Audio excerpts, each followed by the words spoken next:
Ladies and gentlemen, let's begin with something fundamental.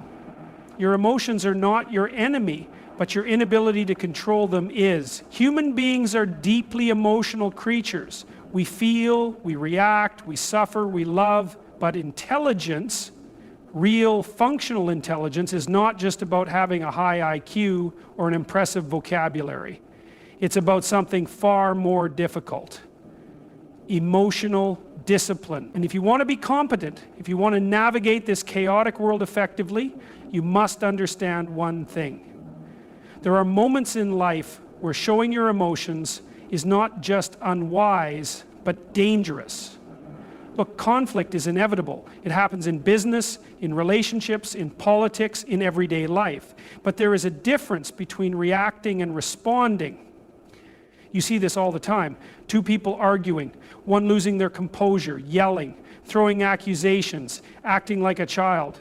The other, calm, collected, thinking. Who do you think wins that exchange? Conflict is an unavoidable part of life. No matter how careful you are, no matter how much you try to stay neutral, at some point you will find yourself in a situation where someone challenges you, disagrees with you, or tries to push you into a battle of words and emotions. It could be an argument with a friend, a disagreement at work, or a confrontation with someone who just wants to test you. And in that moment, your response will determine everything.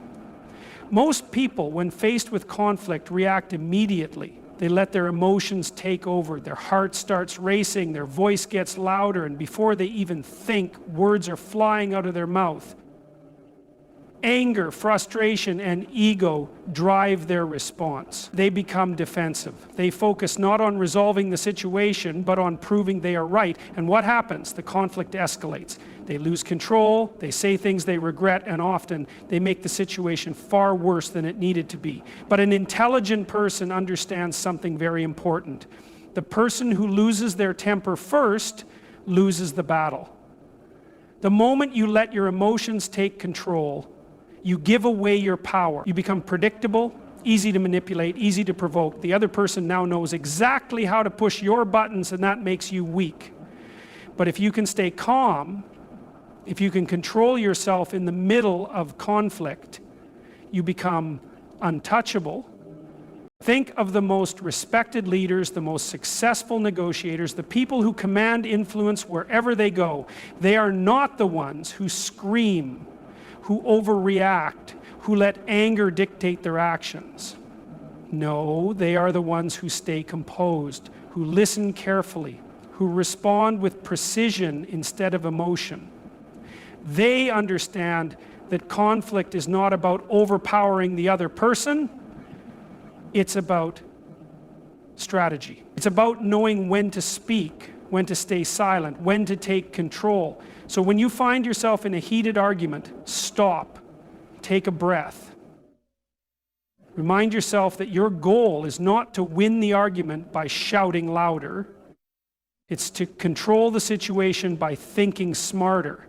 Instead of reacting, observe, pay attention to the words the other person is using. What are they really trying to say? What is their goal? Are they seeking resolution, or are they just trying to provoke you? Because if their goal is simply to get a reaction out of you, then the best move you can make is to not give them what they want. A calm response in the middle of conflict is a display of true power. When someone yells at you and you don't yell back, you show them that their words do not shake you. When someone insults you and you remain unaffected, you show them that their opinion holds no weight over your self-worth. When someone tries to drag you into emotional chaos and you refuse to go with them, you show them that you are in control, not them. And here's the thing, people remember how you handle conflict. If you are someone who constantly loses their temper, who always reacts emotionally, who turns small disagreements into massive battles, people will start to avoid you. They will see you as unstable, as someone who cannot be trusted to handle difficult situations. But if you are the person who remains calm, who listens, who responds with intelligence instead of emotion, you will earn respect. People will look up to you. They will see you as someone they can rely on, someone who has strength not just in words but in control. This does not mean you should never stand up for yourself. It does not mean you should let people walk all over you. Quite the opposite. When you control your emotions in conflict, you actually become more powerful. Because now, instead of being reactive, you are deliberate.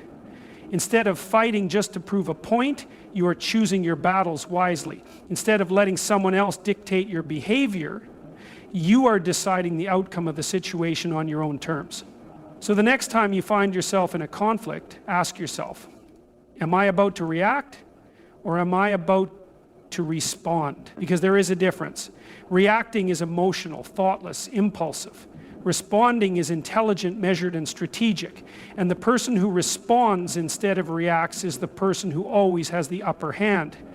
Conflict does not have to be a battle of egos. It does not have to be about who yells the loudest or who gets the last word. True strength is not found in aggression, but in control. And when you master the ability to remain calm, to think before you speak, to navigate conflict with intelligence instead of emotion, you don't just win the argument, you win respect, you win influence, you win in life. Life is unpredictable. You will face loss. You will experience failure. You will encounter moments where everything seems to be falling apart. And in those moments, most people panic. They become overwhelmed. They break. And that's the test. That's where real intelligence shows itself. Life is unpredictable. No matter how much you plan, how careful you are, or how much control you think you have, sooner or later you will face situations that test you. Moments of crisis, overwhelming pressure, and unexpected setbacks that shake your confidence and make you question everything. It could be a financial disaster, a personal loss, a major failure, or a situation where everything seems to be falling apart all at once. And in those moments, when the weight of the world is pressing down on you, most people break. They panic. They let fear take over. They start making impulsive decisions, reacting emotionally instead of thinking clearly. They spiral into frustration, blame, self-doubt, and worst of all, inaction. And that's the real danger of pressure. It has the ability to paralyze you if you don't know how to handle it. It convinces you that you're trapped, that there's no way out, that things are worse than they actually are. But here's the truth. Pressure is not your enemy. Crisis is not your downfall. How you respond to it is what determines everything. An intelligent person understands that in moments of crisis, emotions are unreliable. Fear lies to you. Anxiety exaggerates problems. Frustration clouds judgment. If you let these emotions take control, they will lead you into more chaos. But if you can step back, take a breath, and regain clarity, you will find that even in the most difficult situations, there is always a way forward. Think about the greatest leaders, the most successful individuals, the people who have built empires, overcome adversity, and changed the world. Did they do it by panicking? Did they do it by letting stress dictate their actions? Of course not. They did it by mastering themselves in the most difficult moments. They did it by making decisions not based on fear, but on strategy. They understood that the ability to remain calm under pressure is not just an advantage, it is a necessity. Because when things go wrong, people look for stability. They look for someone who isn't shaken, who isn't emotionally unraveling, who can take control of the situation with confidence and clarity. The ones who rise to the top, who become the people others trust and follow, are not the ones who react impulsively. They are the ones who remain composed, who see the bigger picture, who make decisions based on logic rather than fear. And you have that ability. It's not something you're born with, it's something you develop. The next time you feel overwhelmed, when everything feels like it's slipping out of control, remind yourself, this is a test. A test of your patience, your discipline, your ability to think clearly when everything around you is chaotic. And in that moment, you have a choice. You can let the pressure crush you, or you can let it sharpen you. You can allow fear to dictate your actions, or you can take control and navigate through it with intelligence. The key is to focus on what you can control. You may not be able to change the crisis itself, but you can control how you respond to it. You can control your mindset, your emotions, and your next move. Instead of wasting energy on panic, channel it into problem. Instead of focusing on what's going wrong, start asking yourself, what can I do next? Because every crisis, no matter how severe, has a solution, but you will never find it if you're too caught up in your own emotions to think clearly. And here's something to remember: every difficult situation you survive makes you stronger. Every moment of pressure that you handle with composure builds your resilience. The people who are truly powerful in life are not the ones who have never faced hardship. They are the ones who have faced it and refused to let it break them. They are the ones who learned how to endure, how to adapt, how to keep moving forward even when everything seemed impossible. So when the pressure builds, when the crisis hits, when you feel like you're at your breaking point, step back, breathe. Understand that this moment does not define you, your response to it does. Stay calm, stay focused, and remind yourself that no matter how bad it seems, you have the ability to get through it.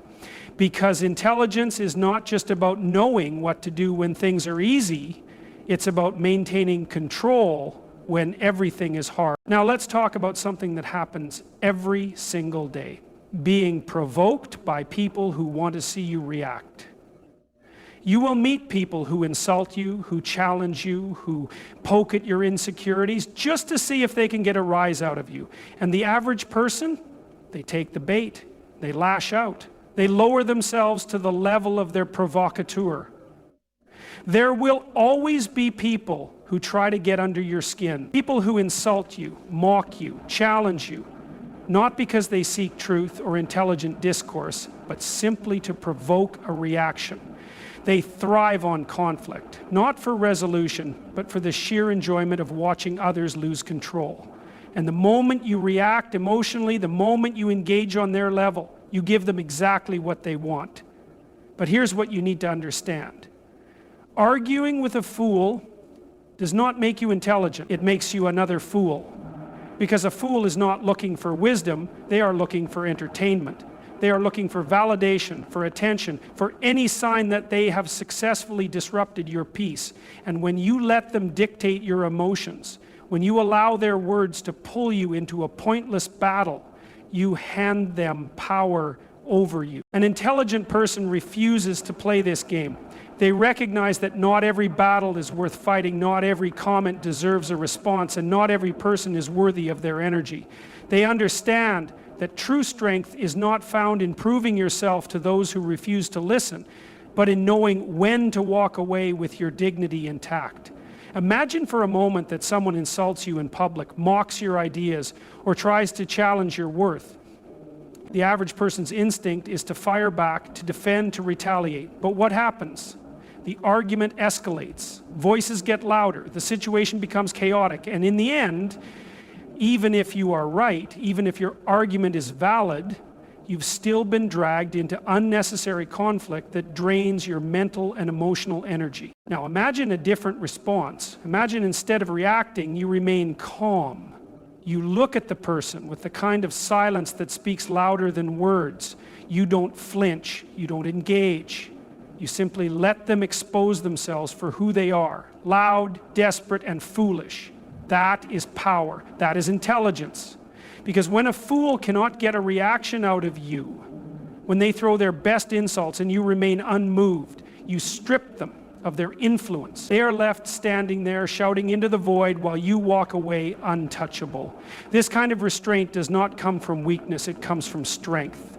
It takes far more discipline to remain silent in the face of provocation than it does to lash out. It takes wisdom to understand that not every fight is worth your time, and it takes true confidence to recognize that the opinions of fools do not define your worth. You see, people who provoke others are often deeply insecure themselves. They seek to bring others down because they do not know how to lift themselves up. Their insults are not reflections of you, but of their own frustrations, their own shortcomings, their own need for validation. When you engage with them, you step into their world, a world of chaos, of reactionary thinking, of emotional volatility. But when you rise above it, when you refuse to be controlled by their words, you show them and everyone watching that you are operating on an entirely different level. And that level is where true power lies. Not in winning petty arguments, not in proving yourself to those who refuse to listen, but in mastering your emotions so completely that no one, not the loudest critic, not the most persistent provocateur, can shake you. So the next time someone tries to provoke you, remember this: their words only have power if you let them. Their insults only matter if you believe them. And their attempts to drag you down only succeed if you choose to step down to their level. But you don't have to. You can choose to stay in control. You can choose to be the one who walks away with your dignity intact. You can choose to let fools be fools while you continue to rise above them. And when you do, you'll find that the most powerful response to provocation is not anger, not argument, but complete and utter indifference. Because nothing frustrates a fool more than someone they simply cannot shake. So, what's the takeaway here? It's not that emotions are bad. It's not that you should suppress everything you feel and become some cold mechanical robot. That's not intelligence, that's avoidance. Intelligence is knowing when emotions serve you and when they betray you.